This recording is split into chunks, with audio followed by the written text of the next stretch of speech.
시진핑이 만능으로 지금 포장이 되고 있습니다. 외사경제소조, 전면적인 뭐 개혁심화소조, 환경소조, 거기에 조장, 우리식으로 하면 위원장을 다 맡고 있어요. 맡을 수 있습니다. 더 많은 그 위원회에 더 많은 힘을 주기 위해서는 할 수는 있지만 전지전능할 수는 없다는 겁니다. 무결점으로 지도자를 만들게 되면은 그 무결점에서 나타나는 후과는요 나중에 감당이 안 됩니다. 그 후과를 지난 1949년서부터 1976년도 마오가 죽을 때까지 중국인들은 경험한 바가 있어요. 그렇죠. 근데 중국이 다시 그걸로 가고 있다라는 거, 그것이 참 안타까운 부분 중에 하나입니다. 네.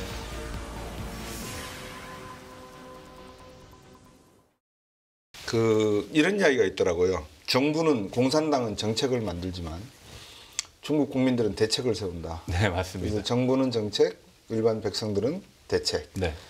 그 대책 가운데 제가 중국 상인 이야기를 가끔 합니다.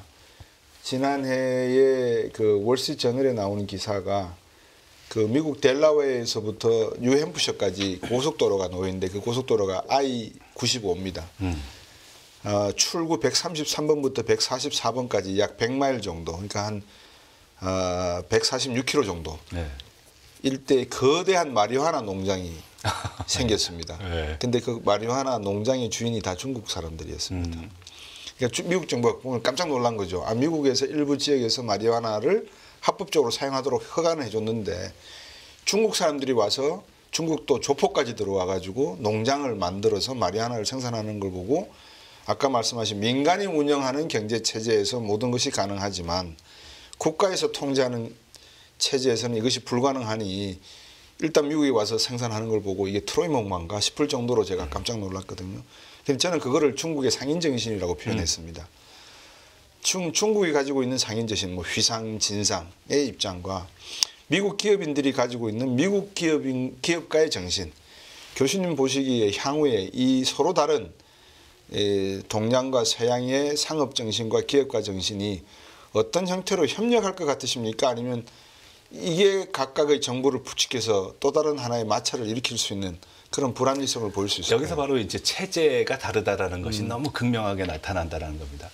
미국의 기업인들이 정부 눈치를 보면서 사업을 한다면은 협력보다는 갈등의 어떤 소지가 증가할 여지가 있을 겁니다. 근데 중국 기업인들은 항상 사업을 할 때 정부의 눈치를 봐야 됩니다. 그렇죠. 우리가 그걸 보통 얘기를 할 때 그러한 현상들이 나중에 어떤 거와 결부가 되냐면 부정부패와 결부가 됩니다. 네. 한국에서 중국 사람들이 롤렉스 고가의 시계들을 많이 사가는데요. 네. 자기가 차려는 건 거의 없습니다. 뇌물로다. 다 선물을 주기 위해서 중국에서는 그걸 윤활유라고 합니다. 예. 근데 그 윤활유 작용을 한시적으로 그 윤활유가 조금씩 줄어들면은 중국 경제는 희망이 있다고 봅니다. 저는. 네. 왜냐하면은 일반적으로 압축 성장을 하거나 개도국은 부정부패의 어떤 틀을 벗어나기가 힘들어요. 그리고 국가 주도의 경제 체제는 당연한 것처럼 또 여겨지고. 네. 근데 중국이 상당한 사이즈, 국제적인 어떤 위상이 증가했음에도 과거 같은 윤활유가 많이 필요하고, 네. 그리고 정부 눈치를 봐야 되고 사업을 해야 된다. 그러면은 제가 봤을 때 희망 별로 없다라고 봅니다. 그리고 지금 뭐 마리화나 관계돼 가지고선 중국 상인들이 그걸 재배를 하는 경우가 많다라고 말씀하셨는데 그게 바로 경제죠. 경제 흐름이라고 저는 봅니다. 근데 그 경제 흐름에서 중국 상인들은 한 가지 고민을 더 하는 거죠. 정치적. 그래서 돈 버는 거는 상관없다. 그렇지만 정치적으로 문제가 되면은 안 된다라는 것이 기존의 중국 상인들, 중국 경제인들의 특징이었습니다. 근데 지금은 하나가 더 더해집니다. 너무 많은 정보를 알아도 안 된다라는 게 더해졌습니다. 네. 한 가지 말씀드릴게요.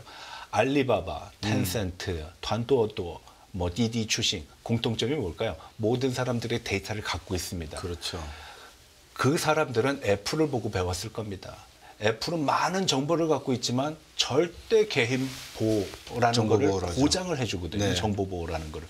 그러니까 그걸로 성공을 했고 세계적인 기업이 됐다라는 거를 확인을 받은 거예요. 그렇죠. 본 거예요.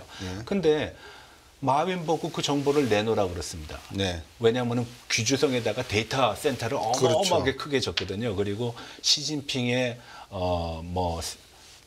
수화라고 얘기하는 그 그 천민원이라는 사람 보고 거길 관리하라고 처음 보낸 데가 바로 거기입니다. 근데 채워넣을 데이터가 없어요. 중국 정부가 채워넣는 유일한 데이터는 CCTV로 촬영한 안면, 그리고 사람들이 걸어가는 행태, 그런 사람들의 행위를 통제하는 그런 데이터는 저장할 수 있는데 사람들의 구매라든지 구매 성향이라든지 어떤 방향성이라든지 네. 이동이라든지 이 데이터는 없습니다. 정부가 그걸 원하는 겁니다. 근데 기업들이 그걸 내놓지 않으니까 네. 계속 못 살게 구는 거죠. 그래도 지금 못 살게 그 괴롭힘을 당하는 기업들 보게 되면은 대부분 그런 정보를 많이 갖고 있는 기업들입니다. 네. 그래서 이런 측면을 보게 되면은 중국 기업인들은 상당히 좀 불쌍하다. 최근 들어서 중국을 이탈하는 현상들이 많이 나오거든요. 네. 가장 대표적인 지역을 보실 수가 있는 데가 싱가포르입니다. 싱가포르의 국민소득이 갑자기 GDP가 갑자기 늘어나는데요. 물론 싱가포르이 열심히 노력한 바도 있지만 어마어마하게 많은 중국 기업인들 그리고 부자들이 싱가포르로 이주를 합니다. 네. 예, 그런 현상들도 우리가 조금 좀 주목해 볼 필요가 있다. 네. 이게 부의 이동이 아니라 중국이 가지고 있는 제도적인 한계, 제도적인 제약으로 인해 가지고선 그 사업을 해야 되는 그 사업의 공간이 점점 축소되고 있다라는 측면에서 이 사람들이 이탈을 한다. 왜? 네. 14억이라는 시장을 버리고 간다라는 건 상당한 결심이거든요. 네. 그래서 제가 봤을 때는 미국과 중국 상인들의 결합, 경쟁, 그거 당연하다라고 봅니다. 그리고 그건 크게 변화. 다만 이 과정 속에서 미국 비즈니스맨들이 별로 고려하지 않는 부분을 중국인들이 훨씬 더 많이 고려해야 되기 때문에 빅데이터를 가지고 움직이는 산업에 있어서는 아마 중국이 미국을 앞서가기는 굉장히 힘들 거다. 예. 네. 안 그래도 요즘 그 중국에서 들리는 이야기는 엑소더스 현상이 많이 일어나고 있다라는 말씀을 주시는데 제가 볼 때는 긍정과 부정이 교차하는 것 같아요. 긍정이라고 하면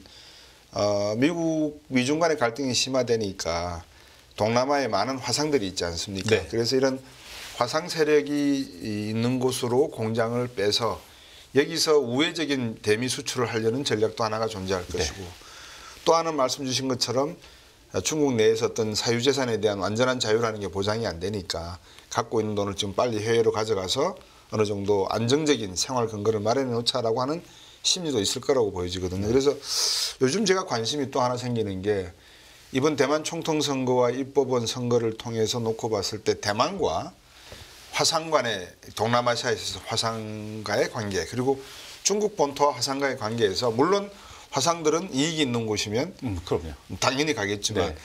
그래도 심정적으로 대만 쪽으로 많이 좀 지원을 할까요? 아니면은 중국 본토의 이야기를 많이 들을까? 어떤 내용이 있을까? 네, 좀 조금 궁금합니다. 나눠서 제가 설명을 드리겠습니다. 네.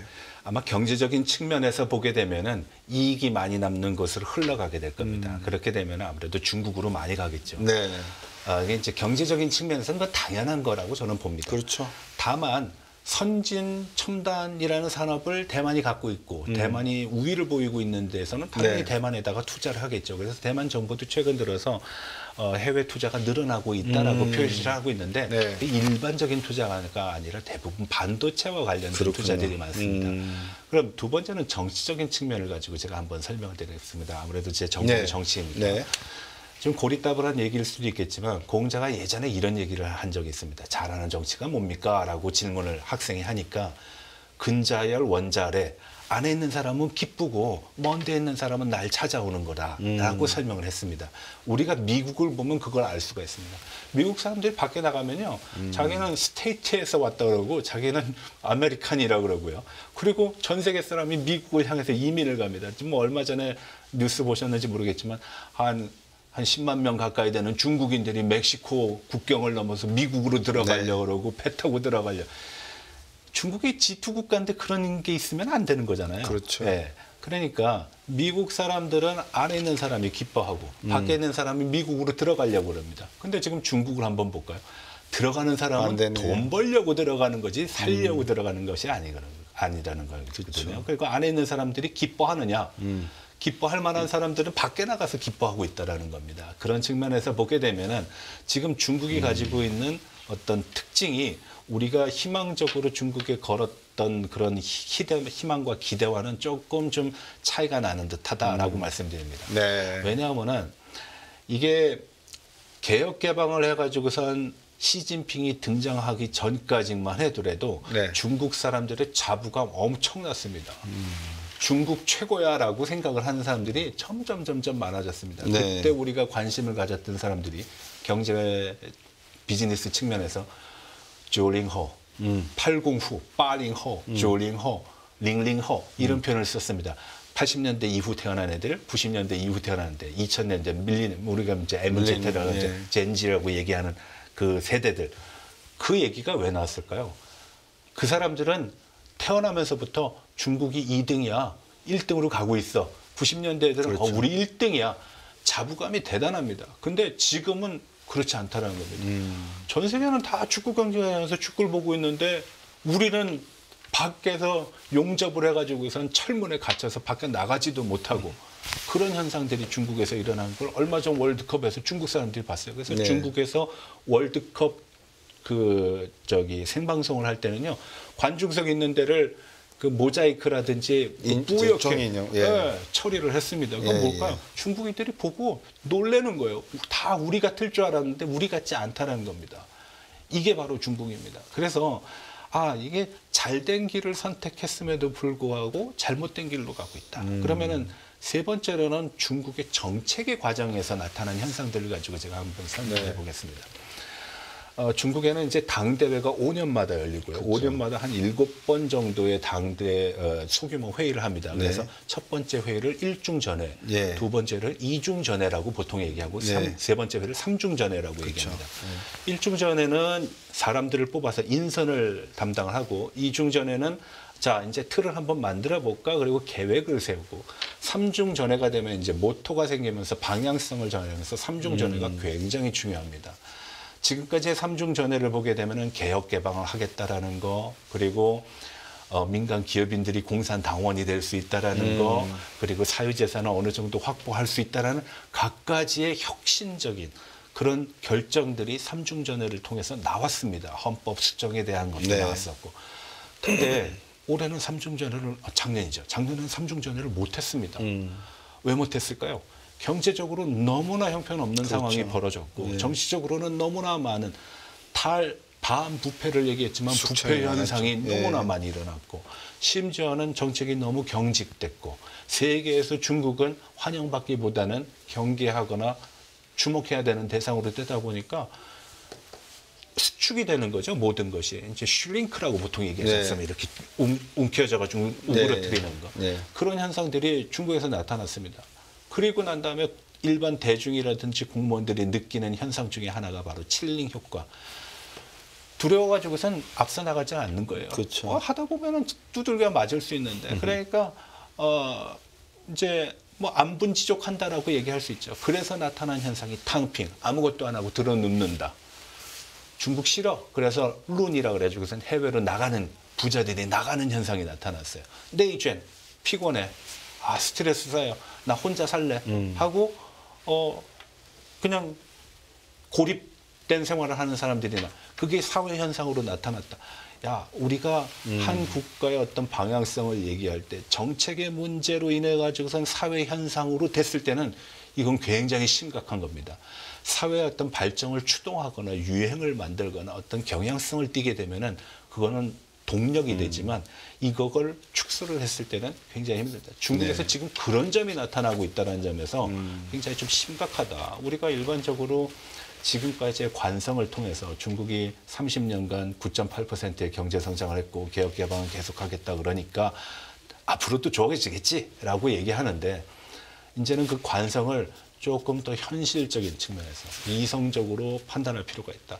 나빠지는 건 나빠진다라고 얘기해야 되는 거지. 과거에 좋았기 때문에 이번에도 좋아질 것이야. 그렇기 때문에 중국 경제가 작년에 리오프닝을 하는 과정에서도 성공하지 못했던 네. 겁니다. 다들 초창기에는 좋아질 거라고 얘기했지만 그렇죠. 모든 지표가 나빠졌거든요. 왜? 사회 현상은 탕핑, 들어눕고 도망가고 그리고 움츠러들고 정책은 더욱더 경직되고 중국 공무원들은요 매일 1시간 이상씩 휴대폰을 봐야 됩니다. 학습을 해야 되고 그걸 점수를 매기고 네, 그걸 합니다. 네. 그거 8, 90년대에 없었던 거예요. 네. 네. 그런 현상들이 지금 나타나고 있다는 겁니다. 그리고 그러니까 반 그 간첩법이라든지 대외관계법으로 또 외국인들도 또 규제를 하고 경계를 그러니까요. 하니까 투자 안 하죠. 그래서 경제의 삼두마차라고 얘기하는 투자, 소비 그리고 수출 세 개의 성적표가 다 안 좋지 않습니까? 네. 한때 중국이 내순환, 외순환이라 그래서 쌍순환을 얘기했습니다. 해외에서도 시장, 소비 국내 시장도? 시장도 키우겠다. 국내 쭈그러들었는데 어떻게 내순환이 됩니까? 그러니까 이건 정책 실패거든요. 우리가 보통 정책 실패 그러면은 일반적인 민주주의 국가는 선거라든지 수정이 가능한데 네. 이게 사회주의 국가는 실패라는 단어를 쓰지 않습니다. 그래서 수정이 굉장히 힘듭니다. 네. 시진핑 1인 독재 체제가 이렇게 굳혀져 간다 그러면 과연 중국이 미국을 경쟁할 수 있을까? 동풍이 제대로 불기는 할까? 아니면 찻잔 속의 태풍으로 그냥 끝나버릴까? 이런 우려도 없지 않아 있습니다. 왜냐하면 한국 경제에 너무나 중요하기 때문에 네, 중국의 맞습니다. 성장이. 그래서 우리가 뭐 꼭 뭐 완전 의존적이지는 않지만 한국 경제가 그래도 외환위기를 극복하는 데 있어서 중국 경제가 큰 역할을 했고 미래 한국 경제의 지속 가능 성장 동력을 찾는 데 있어서도 중국이 경쟁 대상으로서 아니면 우리의 시장으로서의 역할이 엄청 중요하기 때문에 시진핑 총서기가 생각하는 중국 내부의 정치 체제, 경제 체제의 어떤 핵심 그리고 미국과의 어떤 경쟁 관계에서의 전략적 유연성 이런 점들이 상당히 궁금하거든요. 교수님 보시기에는 과연 안심해도 될는지 모르겠습니다. 네, 마지막에 말씀하신 전략적 유연성. 중국 사람들이 유약승강강이라 그래가지고서 부드러운 것이 강한 것을 이긴다. 딱딱한 것을 이긴다는 거죠. 현대 국제 관계, 뭐 이게 정치가 됐든 사회가 됐든 경제가 됐든 부드러운 것이 강합니다. 네, 그래서 물 흐르듯 하는 것을 우리가 항상 강조하는 이유도 바로 그건데 네. 중국이 그러한 기제들을 많이 망가뜨려 놨습니다. 특히 시진핑 정부 들었으면서. 가장 대표적인 것이 과거의 집단 지대 체제라는 것은 어떤 면에서 보게 되면은 우리가 얘기하는 민주 사회나 이런 국가에서 얘기하는 균형과 견제거든요. 네. 그런 균형과 견제가 삼자의 형태로서 하나의 그 운영이 되어 왔는데 네. 말씀하신 바와 같이 태자당과 공정당과 그리고 상해방이 무너져가지고 지금 막 섞이다 보니까 꼭 잘 되지 않는단 말이에요. 견제와 균형이 되지 않는다. 네. 그것이 지금 저희가 가장 우려하는 겁니다. 그럼 잘못된 것은 잘못됐다라고 얘기해야 되고 그렇죠. 막힌 것은 뚫어야 되는 것이고 네. 그리고 소통이 부족한 거는 소통을 해야 된다라는 것이 기본적인 맥락인데 지금 그것이 적어도 리오프닝 과정에서 2023년 한 해 동안은 보이지 않았다라고 그렇죠. 봅니다. 예. 예. 가장 대표적인 몇 가지 사례를 들게 되면은 절대 하지 말아야 되는 우리가 일반적으로 사회과학을 하면서 절대라는 표현을 많이 쓰지 않아요. 왜냐하면 네. 그거는 한정을 하거나 한쪽으로 경사되는 그런 그렇죠. 시각을 불러일으킬 수 있기 때문에. 근데 그럼에도 불구하고 불문율적으로 절대 하지 않는 것 중에 하나가 국가 수반이 중앙은행을 방문하는 겁니다. 네. 우리가 한 번도 못 들어봤을 거예요. 미국 무슨 대통령이 연방준비위원회에 가가지고 뭘 어떻게 했다. 시진핑이 인민은행을 가는 현상이 나타납니다. 시진핑이 만능으로 지금 포장이 되고 있습니다. 외사경제소조, 전면적인 뭐 개혁심화소조, 환경소조, 거기에 조장, 우리식으로 하면 위원장을 다 맡고 있어요. 맡을 수 있습니다. 더 많은 그 위원회에 더 많은 힘을 주기 위해서는 할 수는 있지만 전지전능할 수는 없다는 겁니다. 무결점으로 지도자를 만들게 되면은 그 무결점에서 나타나는 후과는요 나중에 감당이 안 됩니다. 그 후과를 지난 1949년서부터 1976년도 마오가 죽을 때까지 중국인들은 경험한 바가 있어요. 그렇죠. 근데 중국이 다시 그걸로 가고 있다라는 거. 그것이 참 안타까운 부분 중에 하나입니다. 네. 두 번째로는 경직성을 가지고 얘기할 때 또 다른 경직성은 뭐냐? 몇 가지 국가에서 상정하는 주요 핵심 단어들이 있습니다. 중국 사람들이 제일 즐겨하는 핵심 이익. 핵심 이익이요. 확대만 되지 축소되지 않습니다. 합의가 되거나 어떤 흥정이 되거나 아니면은 양보가 되지도 않습니다. 네. 우리가 양보를 하려고 핵심 이익을 얘기하지는 않습니다. 그렇죠. 그렇지만 경우에 따라서는 선후 완급은 조정할 필요가 있습니다. 네. 내가 좀 나중에 조금 앞에 네. 뭐 하는 거는 할 수 있는데 중국의 핵심 이익이라는 거는 끊임없이 증가하고 있습니다. 뭐 한반도의 주한 미군도 핵심 이익을 해치는 거로 보고요. 그렇죠. 대만도 핵심 이익이라고 보고요. 지금 뭐 인도 태평양 문제도 그렇고 1대1로도 그렇고 그렇다라는 겁니다. 세 번째로는 중국 사회주의 국가, 중국 경제가 개혁 개방 때 가장 중요시했던 거는 과거 역대 중국 왕조에서 했던 재정 정책을 잘 따라하겠다. 그걸 실천하겠다는 거. 그게 뭐냐? 양입 위출입니다. 들어오는 돈에 비례해서 쓰겠다는 겁니다. 그래서 네. 재정을 안정적으로 유지를 하는 것이죠. 근데 중국이 지금 경제를 보게 되면 우리가 그림자 금융 들어오는 거가 얼마 들어오는지도 잘 모르겠고 나가는 거는 분명히 더 많은 것 같은데 그것도 잘 모르겠고 그런 문제가 나타납니다. 그러면은 그게 어디서 나타나느냐? 우리가 중국 데이터를 다 확인하기가 굉장히 힘든데 몇 가지 확인할 수 있는 군대가 있습니다. 네. 그게 하나가 바로 1대1로입니다. 네, 9천억 그렇죠. 달러 정도의 지출을 했는데 네. 이게 돌아오질 않아요. 그렇더라고요. 안 돼요. 예. 그러니까 매번 1대1로 회의를 하면은 줄을 씁니다. 시진핑은 황제같이 앉아가지고 1년 탕감, 3년 유예, 5년 연장. 1조 달러 가지고. 네, 예. 빚을 계속 유예를 하게 되면은 그건 없어지는 것이 아니라 더 늘어나는 것이라고 봐야 되거든요. 그렇죠. 그런 현상들이 지금 비일비재합니다. 아프리카에서도 마찬가지입니다. 그래서 아프리카 중국 회의를 경년제로 중국에서 한 번 하고 아프리카에서 하는데 할 때마다 줄을 씁니다. 51개 국가가 와가지고선 그 장부 정리를 하는 거죠. 네. 그럼 중국이 왜 우리가 그림자 금융 지금 이런 현상들이 나타나느냐? 개혁 개방이라는 건 철저하게 시장 중심적으로 그래서 중국이 중국 특색의 사회주의 시장 경제라고 얘기하는 거 아닙니까? 네. 시장을 얘기하면 우리가 보통 뭐 중학교 때 많이 배웠던 경제 균형 수요와 공급의 균형점 거기서 가격이 결정이 되고 뭐 이런 네. 그 이퀄리브리엄이라는 균형이라는 걸 얘기를 하는데 지금 중국은 엄중한 불균형을 만들고 있습니다. 그것도 중국 위주, 정부 네. 위주로. 그러다 보니까 지금 우리가 중국을 우려하는 것 중에 하나가 보이지 않는 폭탄을 계속 만들고 있다는 겁니다. 작년에 끊임없이 터진 그런 지뢰 같은 폭탄들이 있어요. 그게 바로 부동산에서 나왔습니다.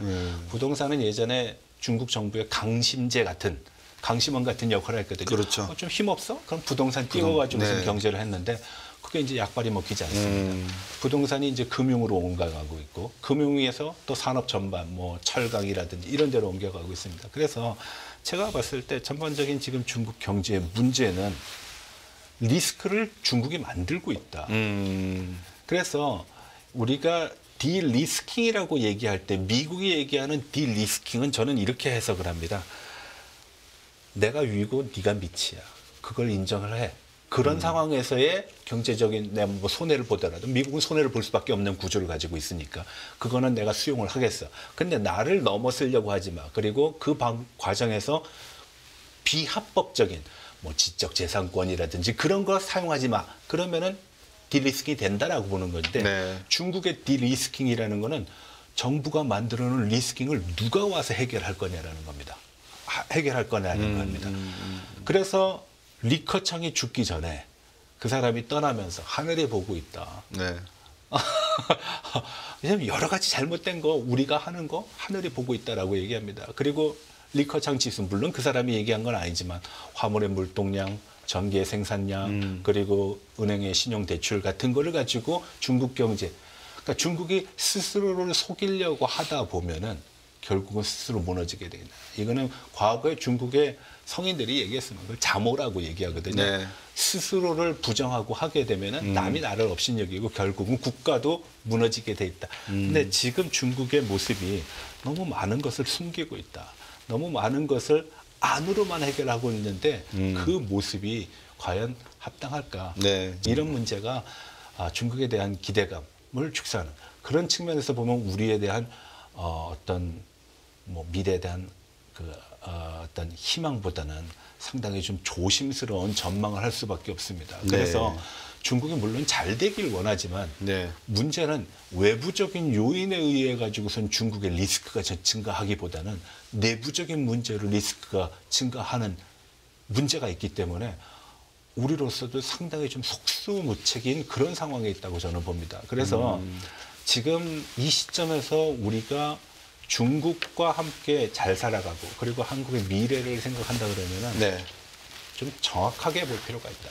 네, 이성적으로 볼 필요가 있다. 왜냐하면은 중국 정부에서 희한한 수식어가 많이 나올 때, 이해하기 힘든 수식어가 나올 때 위기에 더 가까이 다가서는 겁니다. 네. 네, 예를 들어서 뭐 시진핑이 얘기하는 그 것들 중에 뭐 많거든요. 무슨 뭐 신형 대국론.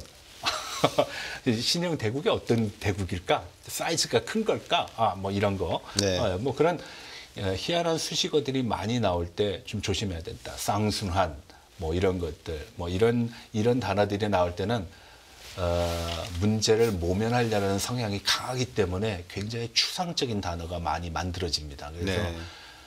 인민들도 이해하기 힘들고 자기들 스스로도 이해하기 힘든 상황이 나타나면은 그건 빠져서 나오기가 힘든 거죠. 네. 1월에 있던 이번 대만 총통선거 결과와 앞으로 10개월 뒤에 있을 미 대선의 결과를 놓고 시진핑 총서기와 또 당원들은 중국 공산당은 또 이제 전략을 세울 거란 말입니다. 네. 교수님 보시기에 뭐 이 질문을 좀 드리면은 우문일 것도 같습니다만 미국 대선에서 저는 바이든이 이길 수 있다라고 조심스럽게 보는 입장이고요. 한번 판세를 놓고 시나리오로 바이든이 승했을 때, 트럼프가 승했을 때 미중 관계의 변화 어떻게 생각을 하시고 그 사이에서 끼어 있는 대만은 또 어떤 포지셔닝을 칭할지 한번 굉장히 큰 문제를 예. 주셨는데 바이든은 기본적으로 지난 4년 동안의 정책을 계속 유지를 하겠죠. 네, 그러면은 우리가 지난 4년 동안 봐왔던 문제점들이 네. 어떤 것인가를 판단을 하면 됩니다. 그렇죠.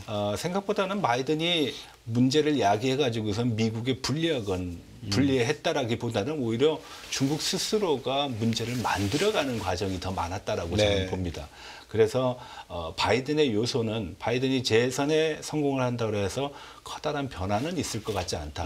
그러면 대만 문제는 역시 더 첨예할 것이다. 네, 대만 문제는 항상 미국이 컨트롤하는 방향으로 움직이려는 경향성을 띌 것이다. 네. 트럼프가 된다 그러면은 참 예측하기가 힘듭니다. 네. 네, 과거에 그분의 행각이 그걸 증명을 하고 있거든요. 네. 그 중에 가장 중요한 거는 우방 국가의 연대를 어떻게 설정하는 거냐라는 겁니다. 그러니까 바이든은 미국이 돌아왔다라고 얘기했거든요. 네. 그러면서 우방국 간의 관계, 그걸 그렇죠. 네트워크라고 표현했습니다. 그래서 네. 인도 태평양 전략의 보고서를 보게 되면 네트워크라는 단어가 굉장히 많이 나오는데 네. 심지어는 인도도 네트워크 하나로 만들겠다라는 걸 네. 했습니다. 근데 트럼프는 과거에 4년 동안의 재임 기간 동안의 모습을 보게 되면 그 네트워크를 다 산산이 쪼개는 과정을 해왔어요. 그리고 그렇죠. 각자 도생의 길 속에서 계산을 따로 합니다. 한국은 네. 얼마, 뭐 일본은 얼마. 그렇죠. 이런 문제가 나는데 이렇게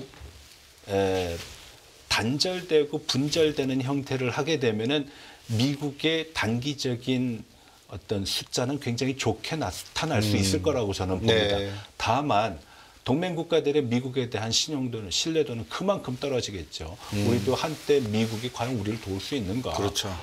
대만도 똑같은 문제 안고 있습니다. 그래서 나중에 트럼프 이후에 나타나는 정치 지도자들은 훨씬 많은 비용을 사회적인 비용을 수반할 수밖에 없다. 네. 바이든이 초창기에 했던 거와 마찬가지로 네. 그런 측면이 있다라는 겁니다. 그럼 중국은 어떨까요? 중국은 어느 누가 돼도 그 리스킹을 스스로 만들어내는 거기 때문에 극복하기가 쉽지 않다라고 봅니다. 네. 네, 극복하기가 쉽지 않다. 하나 예를 들면 지금 중국이 대미 수출 1위 국가, 그러니까 미국의 수입 국가 1위 국가에서 밀려났어요. 네. 멕시코가 1등 국가가 됐습니다. 그렇죠. 3위입니다 지금. 네. 현재. 예. 그러면은 그거의 원인이 됐던 것 중에 하나를 꼽으라 그러면 이제 무역 전쟁을 얘기할 수 있고 네. 무역 전쟁 1차 끝나고 난 다음에 협상에 들어가 가지고서 만든 것 중에 하나가 관세 20%. 네. 그거 바이든 처리 안 했습니다. 아직도 끌고 가고 아니 뭐 그렇죠. 상대방이 만들어 놓은 거 괜찮은 건데 예, 굳이 훼손할 필요 없죠. 트럼프가 그걸 했는데 그러면 중국이 그거 과연 만회할 수 있겠는가? 그거가 더 줄어들겠는가? 저는 그렇게 보지 않습니다. 그건 또 계속 유지할 거예요. 그러면은 중국의 경제 성장을 이끄는 수출에 있어서의 뭐 기대감은 그다지 높지 않을 것입니다. 중국이 만들어내는 각종 리스크 때문에 투자가 좋지 않다라는 건 앞서 말씀드렸다시피 그래서 투자도 좋지 않은. 네. 그럼 소비는 어떨까? 중국의 환율이 그렇게 떨어지고 은행이자는 거의 0%에 가까운데 그렇죠. 무슨 기대감을 가지고 소비를 하겠습니까? 공장은 문을 닫았고 제가 몇 가지 사례를 하나 드리겠습니다.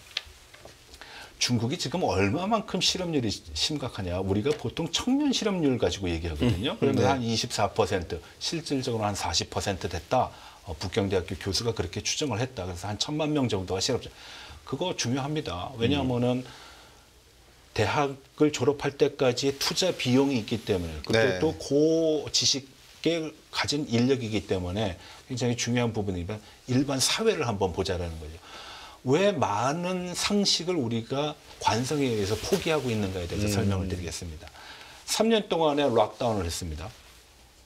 회사 출근 못해요. 다 봉쇄를 했기 때문에. 그렇죠. 도시 전체를 봉쇄해버렸는데. 공장 살아남을 수 있을까요? 가게가 살아남을 수 있을까요? 그러면 일반인들의 생활은 어떨까요? 네. 네. 그 몇 가지 결과의 데이터를 가지고 보게 되면은 최근 중국의 대도시의 지하철 승객 수가 줄어들고 있는 현상이 나타나고 있습니다. 네. 이거 아주 희한한 겁니다. 왜? 여행을 갈 때 보통 대도시로 많이 갑니다. 그렇죠. 북경, 상해로 많이 가죠. 네. 그러면은 도시의 교통수단 중에 하나인 지하철 운송량은 늘어날 그렇죠. 개연성이 있는데 그게 준다는 건 관광객이 그만큼 적다라는 것이고 또 줄고 있는 거는 회사들이 망해가지고선 실직자가 늘어났다라는 겁니다. 그래서 그렇죠. 갈 데가 없는 거예요. 예, 나갈 때마다 돈을 써야 되는 입장이니까. 그래서 시내를 보게 되면 활력이 없고 사람들이 별로 보이지 않습니다. 중국의 데이터를 볼 때 이게 굉장히 힘든 것 중에 하나거든요. 어떤 데이터는 너무 정부가 손을 많이 대가지고 마사지를 하다 보니까 증가세로 나오는데 실질적으로는 그렇지 않은 모습들을 찾아내기가 힘들다. 근데 작년 9월서부터 12월까지의 대도시의 지하철 그 데이터를 보게 되면은 통계청에 또 통계국에서 발표를 했는데 그건 분명히 마이너스로 나옵니다. 스스로도 인정을 했습니다. 거기까지는 마사지를 못한 것 같습니다. 그래서 그런 부분도 우리가 좀 살펴볼 필요가 있다. 그러면은 중국은 굉장히 엄중한 현실에 직면해 있다. 그럼 이 엄중한 경제적인 현실을 극복하는 거는 두 가지가 있겠죠. 코로나 이전 상태로서 활력을 주는 방법이 있을 것이고 네. 또 한 가지는 불만을 없애는 방법. 그렇죠. 제가 봤을 때 지금 정부가 다시 이전으로 돌아가겠다라는 정책보다는 불만을 없애는 쪽으로 가고 있는 듯한 인상을 받습니다. 네. 그게 문제라고 봅니다.